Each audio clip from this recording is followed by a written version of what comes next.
Bien, amigos de EmprendedoresTV.pe, tu canal por internet, estamos con Carlos Herrera Descalzi, ministro de Energía y Minas, un técnico en esos temas, y nos va a comentar en primer lugar el tema de la minería informal, que no tiene todavía solución y vemos bloqueos de carreteras inclusive. ¿Cómo está? Bienvenido. ¿Cómo está, Clorinda? Gracias por esta nueva invitación y esta nueva oportunidad de estar con usted. Gracias a usted. El tema de la minería informal es un problema de nunca acabar. Es un problema difícil. Es un problema difícil porque digamos que le da empleo a un gran número de personas y porque en el caso de la minería informal, en muchos casos, no digamos los casos del oro, de Madre de Dios, ¿no? Pero hay muchos casos en que para que tenga un saldo económico positivo a favor de quien la ejerce, la tiene que ejercer informalmente, porque se tiene que cumplir con todas las obligaciones que son algunas de carácter social, otras de la protección, es decir, la seguridad personal, más el tema ambiental. Entonces no le queda renta y no la podría ejercer libremente. Y quizás por eso es que hubo una diferenciación entre aquellos que en ese ejercicio y también en la escala que lo venían haciendo como Madre de Dios hacen un enorme daño ambiental, ¿no? Que fueron calificados como una minería ilegal, y dejar como minería informal a aquellos que ejerciéndola sin cumplir con todas las obligaciones, pero las que afectan son las de carácter de seguridad personal y de las de carácter administrativo. Entonces, y para ellos tratar de buscarles una solución. Yo personalmente no creo que pueda haber solución para todos, o sea, de todo ese gran segmento de gente que esté en la minería informal, una parte es ilegal, que evidentemente con ella no puede haber trato. Hay otra parte que es informal, es decir, que no produce un daño tan claro al ambiente y que viola tantas otras reglas como las cosas que hemos visto en Madre de Dios. Las dragas y todo esto, ¿no? No solamente las dragas, sino trabajo de menores, trata de blancas, una destrucción terrible sobre las cosas. No pago de impuestos, por supuesto, ¿no es cierto?, teniendo la capacidad de hacerlo. Entonces, pero en este otro segmento podrán algunos que podrán pasar con algunos beneficios y todos a una actividad formal, pero otros yo me temo que la actividad no les va a permitir. Entonces la gente se siente cerrada en el medio con el cual se gana la vida, y de ahí este tipo de reacciones. Así es. Y también, entonces, ¿cuál va a ser cuál es la alternativa? ¿Cuál es el camino que debería seguirse en su opinión?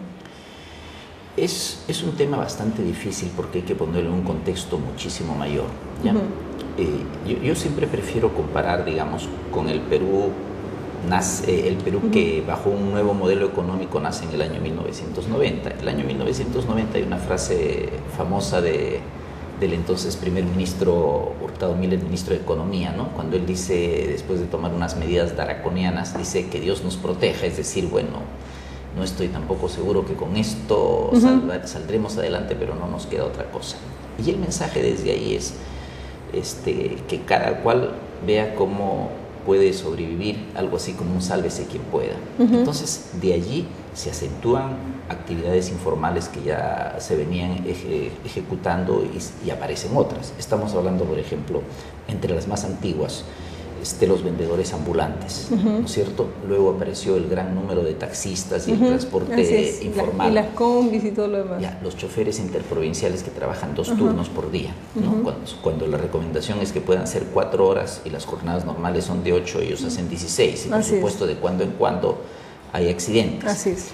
Los vehículos de transporte que no tienen el mantenimiento debido. Y así como eso aparece pues el contrabando, o se acentúa el contrabando, la piratería, la minería informal que existía desde muchos antes, incluso el narcotráfico. O sea, llega a haber una cantidad de una economía ilegal en alguna forma, mientras el país puede crecer en una economía legal para, con los recursos que recaude de esa economía legal, hacerle frente a la situación del país. Entonces, lo que estamos viendo hoy día nos sorprende, pero son cosas que han venido ocurriendo desde atrás y cuyo cambio no es tan sencillo. Yo creo que la única forma real que tiene el país de cambiar es seguir creciendo económicamente y que la actividad formal, la economía formal pueda absorber a esa mano de obra. Que vean ellos en otras actividades posibilidades y que con las sanciones y con todo lo que se aplique los desanime a salirse de esa situación. Sí, esa es una buena forma de hacerlo, ¿ya? Pero eso es cuando existe una salida. Entonces a alguien le cortan el medio de trabajo, el medio de vida, y la pregunta es, ¿y qué hace? Entonces, si la persona porque la adecuación otra opción, o irse al otro lado no es tan fácil, ¿no? Así es. Por eso es que eso tenía necesidad de un proceso y tenía que haberse pensado muy bien. Complicado. Es sintomático que los dispositivos legales que salen, primero sale una andanada de dispositivos legales, todos ellos basados en una definición. ¿Qué cosa eran actividades ilegales? Entonces, hay una definición de actividades ilegales y sobre eso hay una andanada de dispositivos, de decretos legislativos. Viene el problema de Madre de Dios, muertos. Se sientan a conversar y se dan cuenta que había que diferenciar lo ilegal de lo informal. Sale un decreto supremo que trata de diferenciar lo informal de lo ilegal y un mes después sale otro decreto legislativo que cambia la definición. Es decir, si tengo las medidas tomadas y voy cambiando las definiciones, entonces voy cambiando a quién le voy aplicando. Eso demuestra que no se pensaron las cosas con debida antelación y no se... Es complicado. Es un problema complicado. Lo positivo es haberlo abordado, pero no es de una solución fácil. Antes de irnos a la pausa, quisiera que empecemos a analizar este tema. Los INDERMIN va a publicar en breve, en la próxima semana probablemente, un reglamento para la entrega de cupones. Lo que se trata, dicen, es de que el balón de gas cueste diferente. Sí, el subsidio focalizado. El subsidio focalizado, sí. Efectivamente. No se sabe cuánto será el descuento. Los distritos y todo esto se está definiendo con el Ministerio de Inclusión Social, ¿no?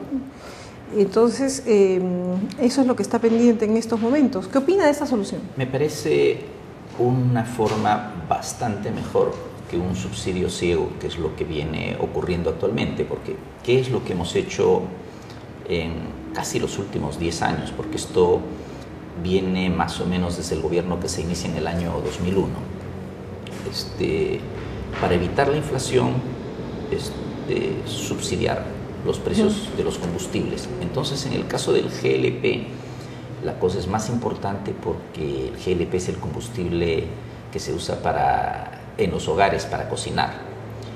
Y el temor a subir el GLP, la necesidad de que el GLP tenga una mayor participación en el subsidio, hace que al mismo tiempo se abarate y sea además un combustible muy dúctil, porque fácilmente se puede usar en el transporte y fácilmente se puede usar en otras aplicaciones. Así es. Entonces, hay industrias que también lo utilizan, ¿no? Claro, se puede ir a la industria y se puede ir al transporte. Y resulta, porque es más barato. Entonces nos encontrábamos con que estábamos haciendo una prédica de masificar el gas nacional, el gas natural, pero estábamos subsidiando al GLP.